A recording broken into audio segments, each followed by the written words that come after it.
going on? Welcome back to Seneca Phoenix Viewpoints. I'm Seneca. Phoenix is not here because she has yet to see the Venom movie.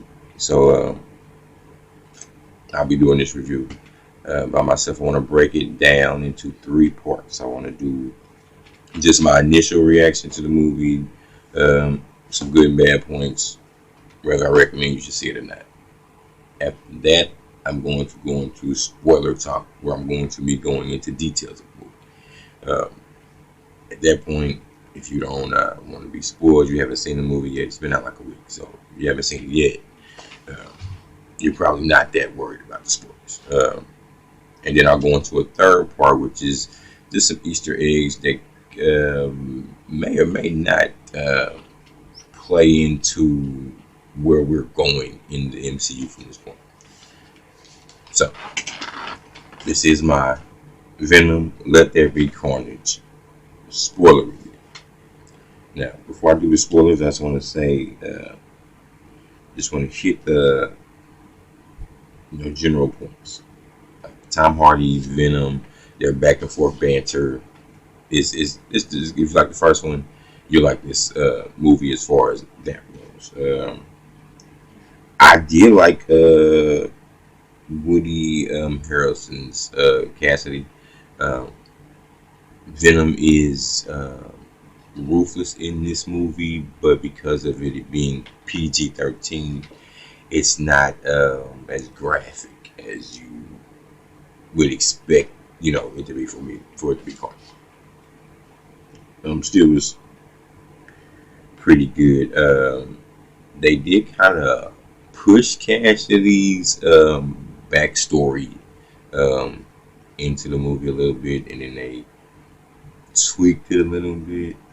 I'll talk about that a little later. Shriek, who has a relationship with Cassidy in the comic books, their relationship is way more deeper in this movie. Or at least the way it's described. It's a lot more time invested in the comic book. I believe they get together after everybody breaks out of prison. They don't give you a lot of backstory on her, outside of that they in this they grew up in an orphanage together or whatever, or came up in an orphanage together in the movie. And this is girlfriend, and that's pretty much all you really know. Like her power, or powers, they only really deal with one of them in this movie, and if they're going to use her later on or whatever, we'll get to why she was important, very important in the movie, and it really didn't have much to do with Cassidy. It's something that she says. I'll move into that.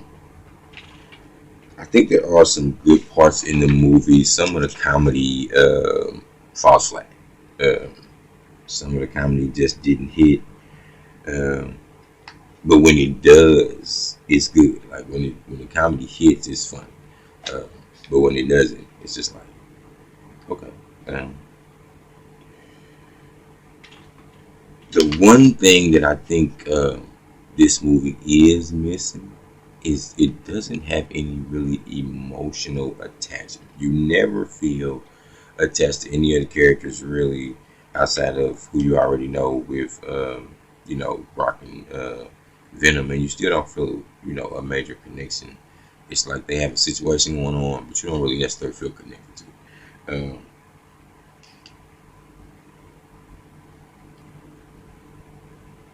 And Brock's ex girl, right?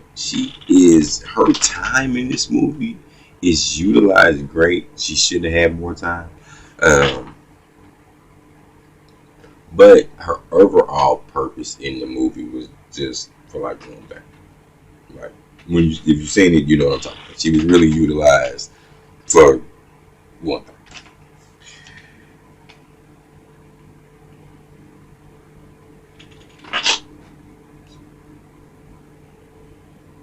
So let's see. The plot to me was just like all over the place. I never felt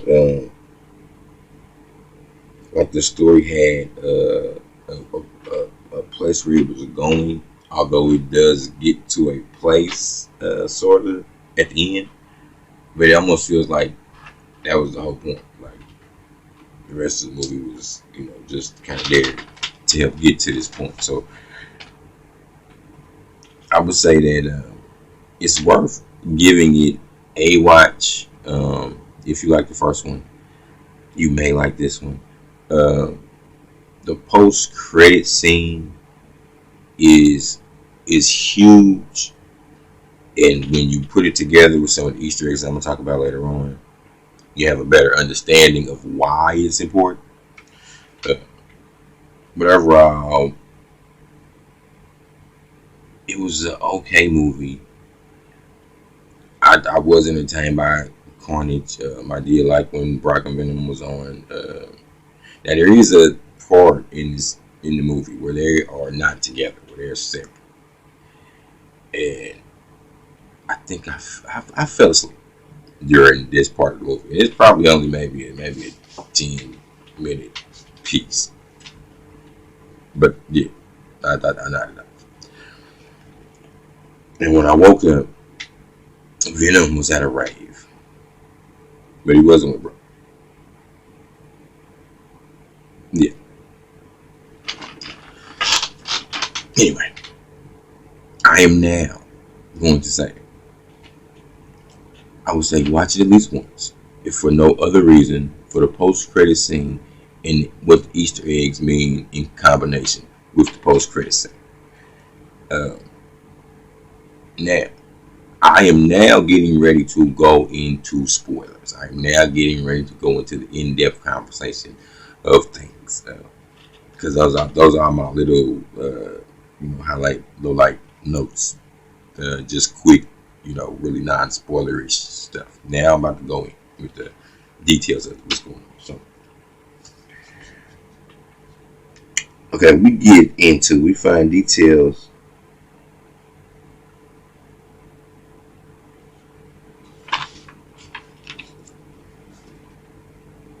Okay, so when we finally see Cassidy, right? He wants Brock to come in so he can basically he wants to send a message, you know what I mean, out to his girl through the newspaper.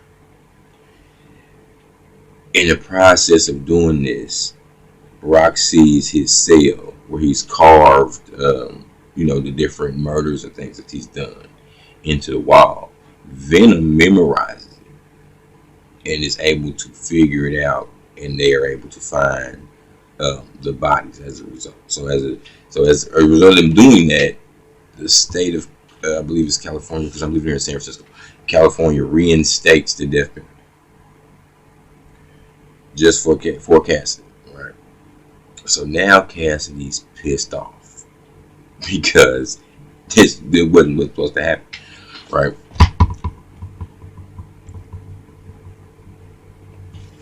So he's trying to get this message out. They find out where the bodies are, so now they're going to execute. So now he's like, I want to talk to, Brock one last time before, because he feels like he's responsible for me getting ready to be executed. So they get in there and they're talking, whatever, and the whole time I'm wondering, like, how does he even get close enough to bite him, right? Because I'm like, how is he, slipping up that, enough that he's able to get close enough to him? But it's not Brock, actually. It's actually Venom, who, because of Cassidy's taunting and what he's saying, he grabs him and is like swinging him around the scene. And as he's, unraveling him to go back into Brock, that's when they get close enough, and that's when Cassidy actually bites down on Brock's hand. And this is how he gets the symbiote inside of him. Now,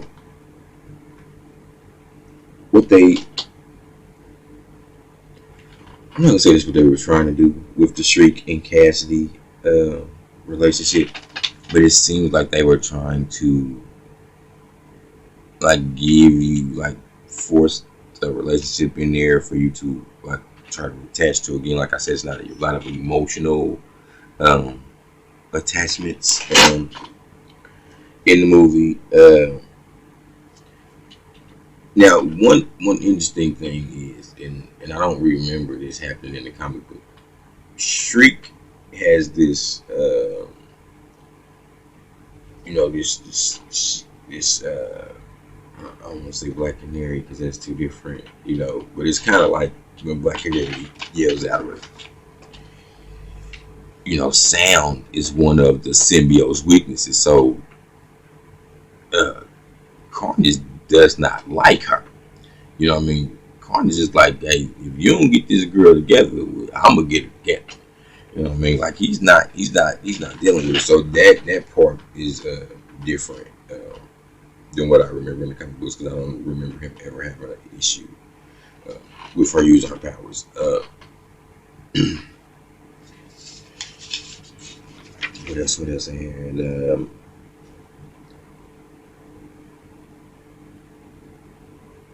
oh, okay. There's a scene when once Cassidy escapes, right? He he doesn't know where Shriek is. So once he figures out, where she's at, whatever goes to say. When he gets to her and breaks her out, she says something.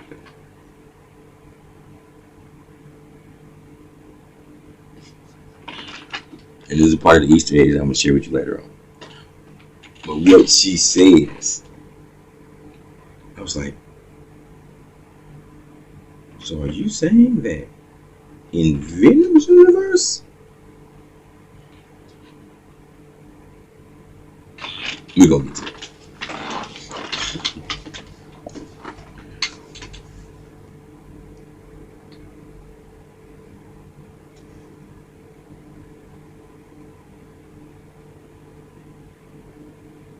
Because there's like major rumors going on right now. I'm digressing a little bit right now. There's major rumors going on about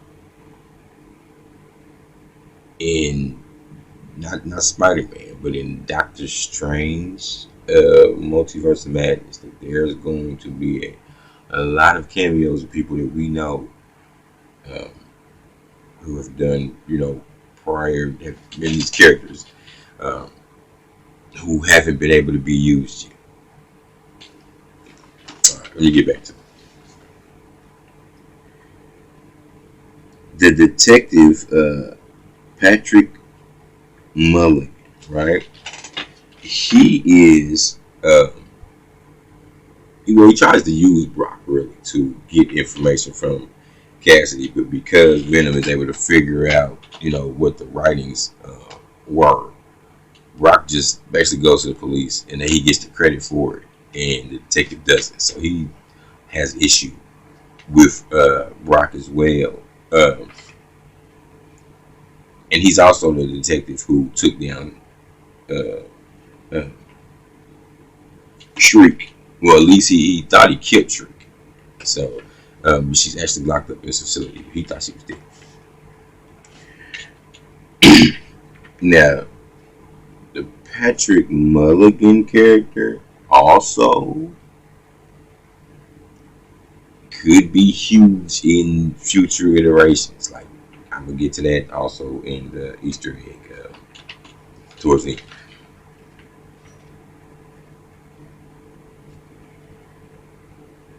end. Ravencroft Institute. This is where Shriek is being held, right? So the only reason that stuck out to me was because um, if you remember, like in the Amazing Spider-Man, I think was it one when they, or was it two? It was two, I believe.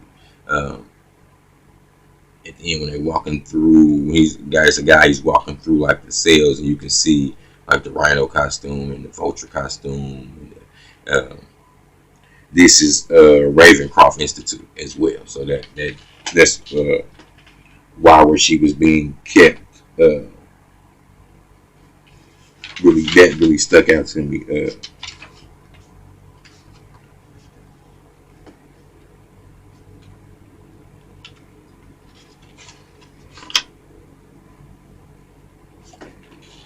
Now, the scene where Venom and Brock are separate, right? I didn't really understand um, how that worked because I didn't think that Venom could bond with anybody for any significant amount of time if they weren't a match. And these people were dying. Don't mistake about it. These people were dying. And Venom would just go on to another house. Um, and like I said, Anne is used for her main purpose is to get Venom symbiote back to Brock. That's basically her purpose for being in the movie. That's her main purpose. And her scene where she has to charm Venom is in this. He basically he ends up taking one of the hosts to Mrs. Chin because he's about to die. You know what I mean? He's about to die literally, and the damn host is dying. So Miss Chin becomes the host. So she's as Venom talking to Anne, and Anne's charming or whatever. So she convinces him that Brock needs his help or whatever. So of course she goes, gets the symbiote back to Brock. They get back together.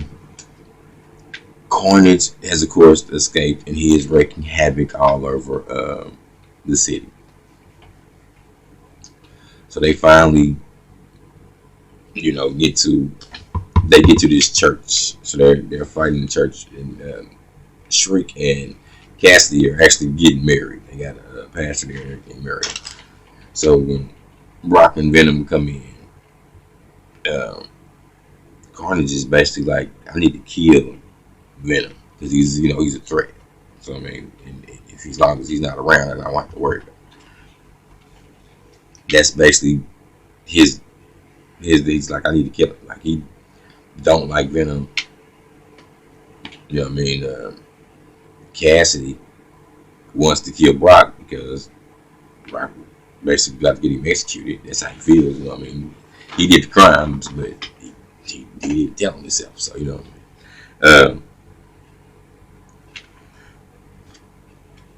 So they get into, they had a battle out or whatever. And the fighting is probably some of the best parts of the movie. They they get it in. They tear up some.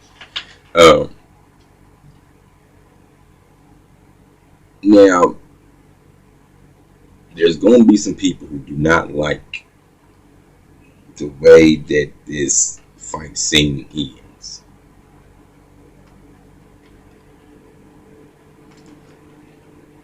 Shriek. I told you, Carnage don't like her powers, right? So she yells, he bop. You know what I mean? Bops her. She's up on this like graphic. She's up in there, right? Basically, like up. This is like the bell of the church up there. She's up there with.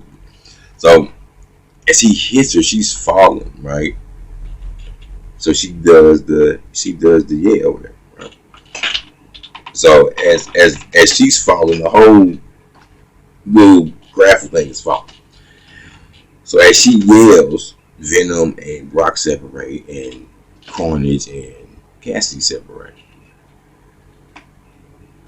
But because Anne and her boyfriend or fiance, I believe it's fiance, are there during this situation. So as Venom's father, grabs onto Anne, goes into her fiance, and then shoots back up to Eddie as he's falling. So then he rolls, you know what I mean, comes out.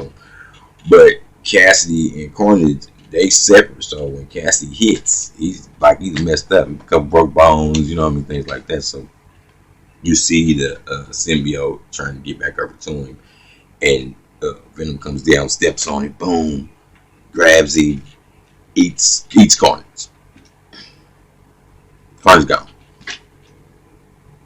Then Cassidy starts saying something, and I don't even remember what it was because Venom just snatches him up and says, "Fuck this guy," and eats his fucking head. Cassidy's gone. Carnage, Cassidy, gone. First movie, gone. They gone. What? Did you just say what? What the fuck I said? I said what?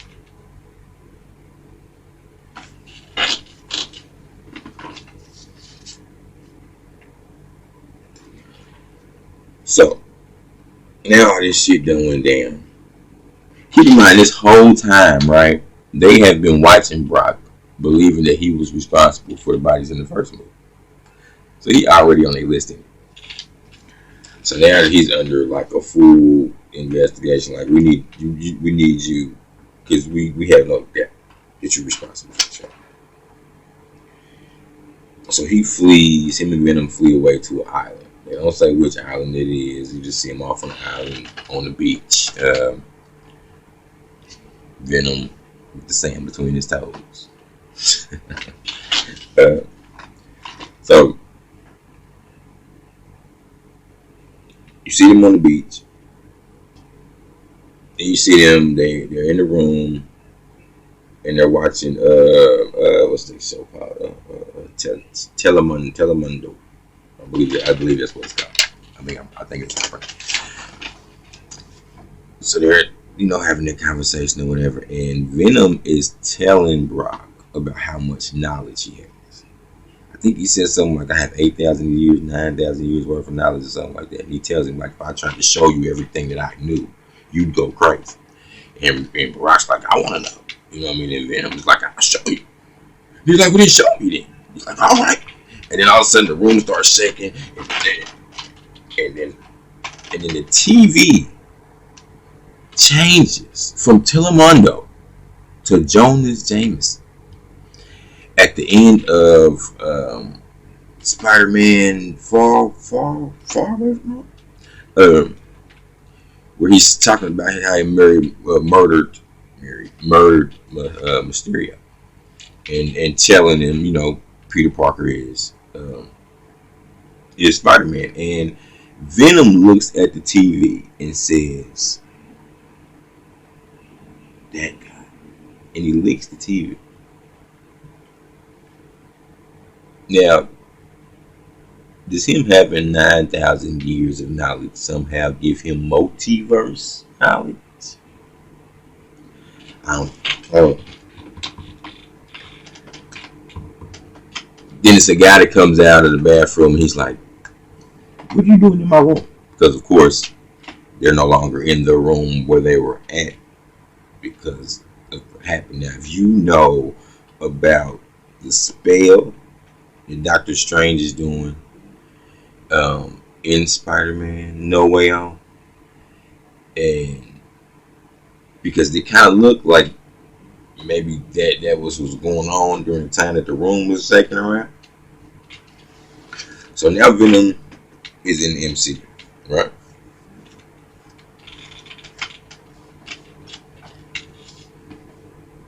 And that's big. That's big. But I am about to go into these Easter eggs, and I'm going to explain to you why I think that it's so big. In one major instance, right? I told you earlier that about Cassidy coming to get Shriek out of prison and her saying something. What she says to him is that her mutant powers are getting strong. We have not heard the mutants in the MCU yet, but I do not believe that that spell would only take Venom to Spider-Man's universe. You know what I'm saying? Why wouldn't all of the mutants in that multiversal universe now be in MCU as well? Did you see what they just did? Did you see what they did? They just brought the mutants in. X-Men. Come on.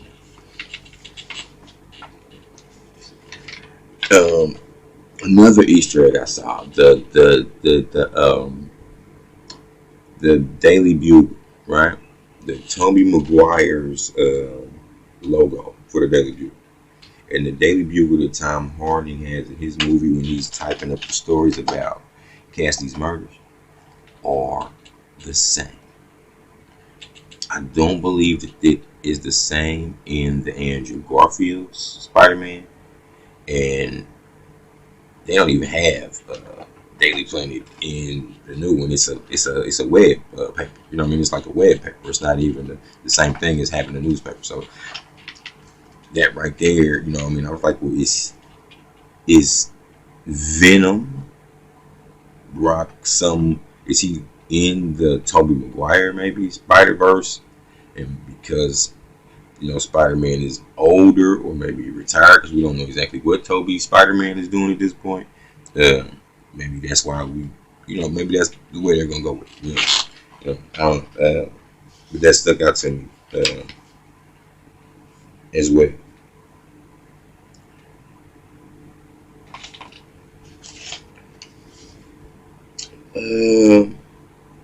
Again, when they talked about when they talked about Cassidy's backstory, right? They basically made it seem like he killed his, I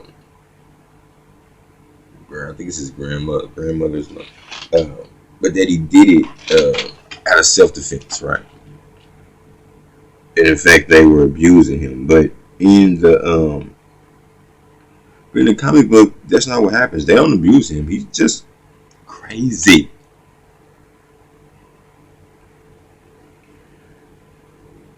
And I think, one thing that and the only reason that I can think that they would even do something like that is if you were thinking that somehow that would make the audience somehow relate more to that character. But I just don't.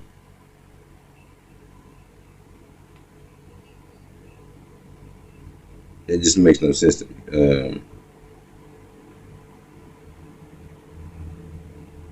Yeah, because like he kills his grandmother. And I think it's five. But the point that I'm making is they made it seem like he did it because he was abused for so long, and this was kind of like a retaliation thing. But that's not how it's done in the comic books. Not my last point, but one of my last points is the detective Patrick Mullen, right? In the comic book, Carnage's spine attaches to him and becomes toxin. Toxin is a problem for you who don't necessarily know who he is, but he's basically Venom's grandson and Carnage's son, if you want to get technical about it.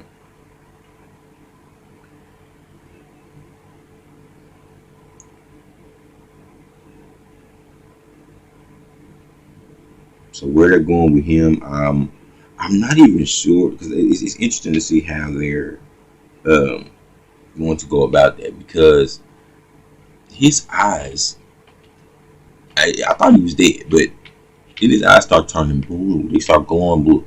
One of Shriek's eyes glows blue in the movie. So I don't know if that has something to do with it. And I never saw anything to indicate that Carnage spawned off anything that would affect him. They didn't show you that if it did happen. Of course, they could still say it did, Uh, but for me, like, I think the biggest thing for me, because like I left out the movie really like, what happened? Like, what did I just watch? It didn't feel together. But then the post credit scene definitely made it interesting to see what they're going to do, and because of the mutant reference in the movie, and then there being a transfer of universes, it opens up the realm of possibilities to, you know, I was wondering how they would bring, the X-Men in, you know, you could theoretically bring Deadpool over as well with this situation. You know what I mean? So I think it's gonna be interesting. Like I say, I would watch it at least once, just for the content of everything and where it's going. Rewatch value, I probably won't see it again until it comes on online on streaming sites. Um, but I would recommend at least one watch. So that's my opinion on it. That's my review on it. If you like the first Venom, you'll probably like the second Venom. If you didn't like the first Venom, you probably won't like the second Venom. And even if you like the first Venom, you might not like this Venom. I went with my cousin. He thought the movie was garbage. You know what I mean? He liked the first one way better. So for me, they were basically a tie. But I think the first one really would have edged it out if it wasn't for the post-credit scene and the mutant reference and the Toxin character, being the original Toxin character being right there. Like all those little things, for me, brought it up to about a tie with the first one. But again, it wasn't a terrible movie, but it was not a great movie. For what I expected from a Venom and Carnage movie, they only fight one time. So I mean, it's kind of up to y'all, at this point. So with all that being said, what do you think? Do you plan on going to see Venom? If you have seen Venom 2, did you enjoy it? Did you not like it? Did the post-credit scene excite you? Did you catch the references to mutants or the Daily Bugle having the same sign, or the let's say Ravencroft? That being in both Andrew Garfield's Spider-Man and Venom. Those are just some of the things that stuck out to me. Again, good movie to watch once. I don't believe it has very much rewatch value, but it does leave you anticipating what's to come.